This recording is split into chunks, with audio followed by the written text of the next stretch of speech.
I smell positivity. It could only be one thing. Yes, it's time. It's that Friday feeling. Yes, my name's Chris and this is Dad's RC Hangar, and we're here in your face for probably about 20 minutes or so, just getting on with a little ice sander, possibly. The Tony Nijhuis design that I'm trying to build. Okay, without further ado, let's get on with it. We don't need chit chat, we need some building. Alright then, so as you can see, we have got the fuselage still on the jig. And you can see a stringer that's floating across it. George said to me, you know, why don't you just put a stringer across to see how she looks. And she looks pretty straight. I'm pretty happy with that. I'm not sure if it's got a twist or not. I don't think she has. But we'll make sure that when we're putting the stringers on. Now, if you can hear, I did find my laser. I found my laser. It's acting up a bit, but I found it. So here's a couple of shots of the back where the laser's hitting. And obviously the front where the wings sit and everything else. So yeah, I'm happy with that. It follows the lines on the jig board, so I'm really happy with that. So while it was in the jig, I put some more super glue down the formers, so everything's super glued now, not just top and bottom. And made sure I did try and make sure it was all square and all lined up and everything else before I did. So I'm hoping that it might have pulled a bit of twist out. It wasn't a lot of twist, but it was just this bottom, the bottom former that was seemed to be twisting it again like summer. Now we're going to do the front of the fuselage, so that was the next stage that Tony says to do. So we're going to cut some balsa up and stick it on the front and then start shaping that. Now I've got to try and find a different way of holding this because of the way that it's shaping, because obviously you've got to go underneath and everything else, and it's, yeah. I'm gonna figure that out and we'll come right back. Oh, it's exciting! Alrighty then, so we're back with the overhead cam. Now, as you can see, I did print that. George said to me, Chris, print them off, all the Tony Nijhuis instructions, which, you know, they just show pictures of what he does and everything else rather than looking on the phone. So I kept forgetting to do it, so I've done it this time. So this is what we're going to do on here. Now, you notice Tony on here, if you look, it's very hard to see actually, but if I just mark it there and then mark it there, so he's done it in sections rather than one big wrap. He's done it in sections, so I'm going to do the same. So I don't know what distance that is, but we're going to do that anyway because it makes it a bit nicer. Because you've got there's a slight in curve on here as well as the curve here, so this is going to be fun. Right, so I use this blue tape. You can just about see at the bottom of the camera here, and if I push it forward a bit more, there you go. I did take it off the jig because I have to, and I'll show you why in a minute. So I just measured. I used a bit of line tape around the Firewall, and it comes up to 150 millimeters. So this is, it says for 3mm, and I've measured this from, and it's I have delivered with the kit, and it's like 2.85. So I don't think it's ever going to be like the what I need it. So I measured this as 35mm, so you know I'm going to give it sort of to 36 just to be safe. So I don't want to cut needless balsa if I don't have to, if that makes sense. So just going to give this a cut. I've got a nice new blade, so I'm going to try and nice and soft, not too hard, so I don't wiggle the blade about. Few runs, as they say, and you can hear the last one. This should cut it off, which it does not. It's just that bit at the top there, but I can just very gently, there you go. So I put that to one side in my stack, and this is what we're going to be using with. Now I did start to measure, and I thought, well, I'll cut this way first.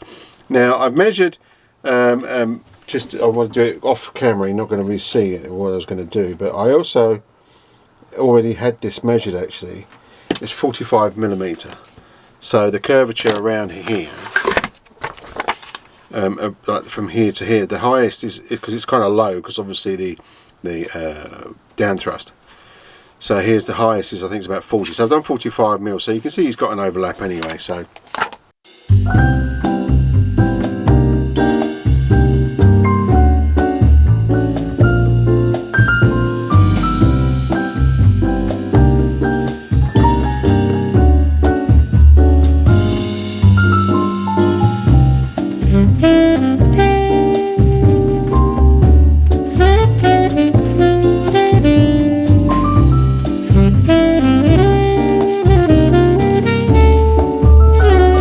Okay, then we got a different camera position. Yes, we have the fronty cam and the sidey cam. Yes, I still haven't got my cam set up, but that'd be another day. Right. So what I did do, I measured in between. So oh, scrap that. Rewind. Start it again. So below here, I don't know if you can see. I mean, here's a picture of it being kind of like clamped. There you go. If you remember that to make it easier for me, I super glued the firewall on, as you can actually see now, the right hand thrust and everything else, left hand thrust and whatever it is actually upside down, so it's not, it's yeah, right hand thrust, but it looks like left hand thrust from you. But this is the top of the aircraft here, clamped down as here because it's just easier to work on, so it's like kind of nice, you know. Anyway. Yeah, so I was a bit worried because it is the firewall, so I thought I would epoxy. So I just put epoxy in the top here where they fit into the wood. You can't really see on the top because it's end grain. It will soak it in, suck it in, so it sucked in the epoxy and everything else. And then I put two light balsa box, balsa squares here, also epoxied, so it's holding it in against the fuse and the firewall. So. Excuse me, I mean, I was hoping to put my FA120R3 Sato on there. I think it's a bit overkill for this size. I thought it was going to be a bigger plane for some reason, so that's okay. We'll save that for another day. So this is probably going to go electric. Oh, I know, Sacra Blue. You know, I just wanted all that fuel and flames and stuff. Right, okay, so on here I have got 2.43. There you go, 2.43. Oh. So it's not exactly 3mm, but it says 3mm. Just double check with the Bible from the Tony Nijhuis Bible. The front fuselage can now be sheeted. 3mm balsa. There you go. So there you go. Close enough. So now I keep saying so today. I should do a competition. How many sows did I say? Sowing seeds. Now, don't tell the wife, but yes, I borrowed a little haircutty spray thing, but don't tell her. So, okay, from now on, I'm not going to say that word. Okay. Oh, then it's an again. I can't help it. I'm sorry. I can't help it. Okay.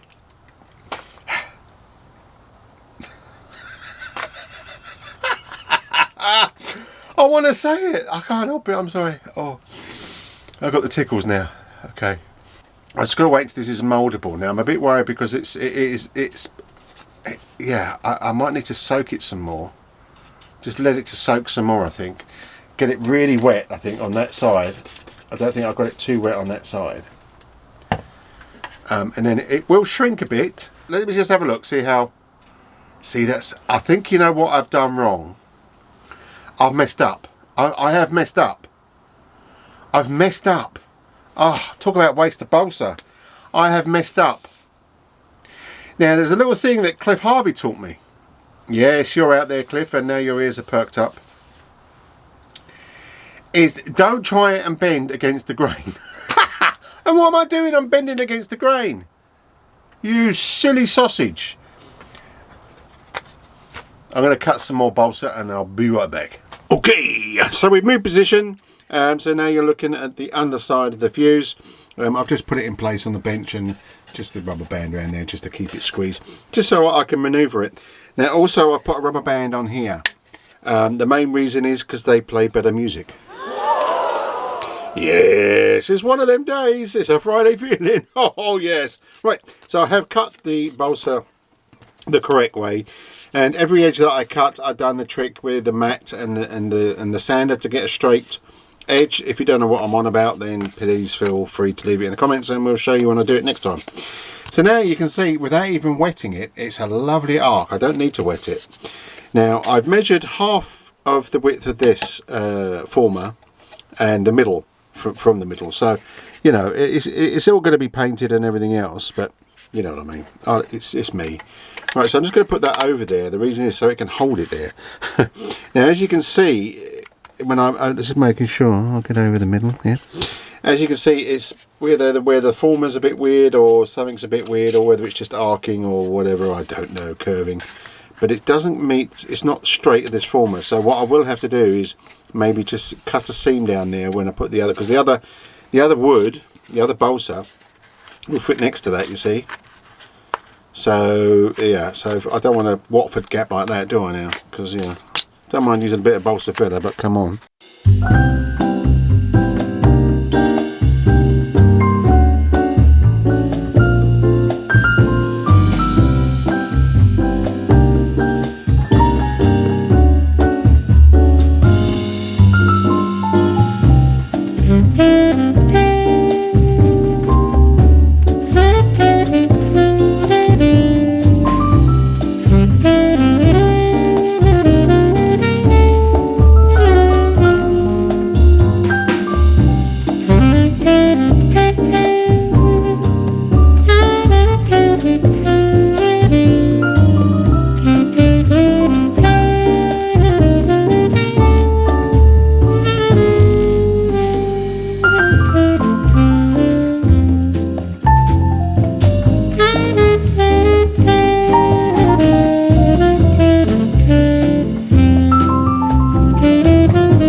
Now this one is a bit different. Now I just looked at, as you can see in the pictures here, it's very hard, they're very bright, but you can see that there's that little kind of wedge there.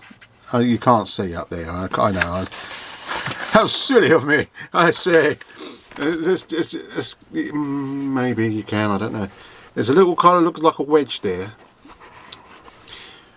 which says he did it in sections. So if it's good enough for Tony, it's good enough for Dad's Aussie Hanger. Oh yes. So I can stick that down there, and hopefully it's still a bit of a turn, but not much of a turn. I think that's going to be okay. So I think what I should do is wet this to make it easier, more malleable. Word of the day, malleable. Have to wait for this. So let me do this. And I'll be right back. Oh yeah, go get yourself a cup of tea. Well, there you go, in the flesh. I hope you can see enough of that, especially if I just try and get that a bit more in focus maybe. There you go, so there's the top and all the sides. They've all trimmed off at the front and at the back. I've just got a bit more neatening up to do. The only thing about using super glue is that you get crustacean, especially when you're using the spray to harden straight away. It's very crusty. It's never nice to rub down, but it is there. I mean, you can see where you can really see now the thrust angle, and it's all different shape. But I'm happy with that little wedge and the shape of it. I'm really happy with that. It needs a bit of finessing, and between me and you, a lot more of that stuff. If you can read that, model light balsa tint. In fact, I've got to visit my man Georgia. I've got to get other stuff as well. This has gone hard. So, but I'm going to need that anyway. So, basically, next thing to do is sheet up to here, around the bottom, and we've got a little hatch to do, and then we'll be on the stringers. So I'm really looking forward to the stringers. I don't know why, just am. But I'm happy with that. You know, it just needs a bit more finessing, but yeah, it will get finessed. Once I get the whole thing, then I can finesse it, fill it with about a ton of car filler, and I should be able to have a smooth surface. There you go. It's something simple and something quick, but not for me. But there you go. It's a really weird shape, that is, but I like it. So there you go. So I mean, if I was going to start to do the side sheeting now, but I think I don't want to rush. It's come to that time of day for me where it's taken a bit longer than anticipated. Basically where I've been cleaning it up, sanding it down, obviously we're off camera, but yeah, at least I've got that done, and that's a quite important milestone for me. For the rest of the sheeting, there's not a lot more sheeting on here. It was literally this side here, and there's obviously the reverse side, and underneath, and you've got a hatch, and then always the rest of it's stringers, which I think makes it look an aircraft fantastic. It really does. Now I'm aware this might be a bit more shorter, but I'll probably cut out a lot of chit chat. I do like to chat when I'm videoing. I'll forget what I'm doing, and before you know it, I've been chatting for hours. So think yourself lucky I do edit it out, otherwise it might be a bit laborious for you. Oh yes. Anyway, so we are back next week. I am going to do some sheeting before next week. If I remember to video it, I will. I need to get this side here. Now this side here, where I was trying to get half the former, so that it's got something else for the other sheetings, I've got to tidy it up. I've got a Dremel with an edge, and I'm going to do it. I'm going to try and sort my glass out so I can actually see when I'm up close. Another pair of glasses, yeah. and then go around that edge until I'm happy that the sheeting can fit on the sides. A lot of this actually front is going to be covered by the cowl. I don't know if you can see over here. So that's your firewall there, and you've got your cowl flipping over there. So a lot of that. Now the top here, it's got other sheeting that's coming down the side and a long sheeting there, and the sheeting goes back. So there is a bit of sheeting at the top which is going to be fun, which we need to cut out, which I believe is on here somewhere. I think it's on the other plans maybe. I don't know. I've seen it somewhere. It's all good. So we've got to get that, yeah. So let me get as much of the big sheeting done, so you're not looking at me sheeting again. And next week will be stringers. Yes, they're finally awaiting where she will start to look really sexy. Oh yes, I mean she does now, and I'm happy everything's square and straight, which is pretty impressive for myself. I must admit. Anyway, because I keep positive, that's why I don't give up, and that's what you shouldn't do. Never give up. Keep going. You know, if you're learning to fly, just keep going. Just keep cracking at it. If you love it, you'll get there. Oh yes. Right, so without further ado, I'm going to be carrying on maybe a little bit after I finish the video, just to do see if I can get that sheeting around and a bit of rubbing down. But yeah, I can't get out and fly. It is absolutely horrible weather out there. 1 minute it's pouring down the rain, next minute it's as windy as madness. But that's okay. It's all good. I know it's coming. You know, we're still in April, and in the UK we normally talk about April showers. It's a bit different at the moment. The weather's all over the place, but I'm okay with that. You know, summer's going to come. Yes, it is, and we're going to get some flying done. I just got to make sure that I get my radio set up, because that always helps, you know. Oh yes, they never turn up on the field just with an aeroplane, because it's not going to fly itself, right? But if you are lucky enough to get out and fly, or get out and have some fun with some boats or cars or whatever else you do, then go and enjoy yourself. But if you do, be safe and keep safe, but most of all, have fun. And spread the word of Dad's RC Hangar. Yes, use your bonus points and whatever you call it, and your bells and your thumbs up, because it does help the channel. You know, we've got to get bigger and bigger and bigger. I really hope so. And share this hobby to more and more people. Share what not to do and what to do, and get into this building, because I think a lot of people don't really realise that you can get involved in building your own aircraft, and it's such a labour of love, and I'm, you know, when it's completed, it's fantastic. It might only have one flight, it might have 100 flights, but who knows? we remain optimistic. Anyway, thanks for watching, and thanks for putting up with me, and thanks for sticking by. And yeah, ring all them things and press, and have a great time. Listen, thanks sir. Bye bye.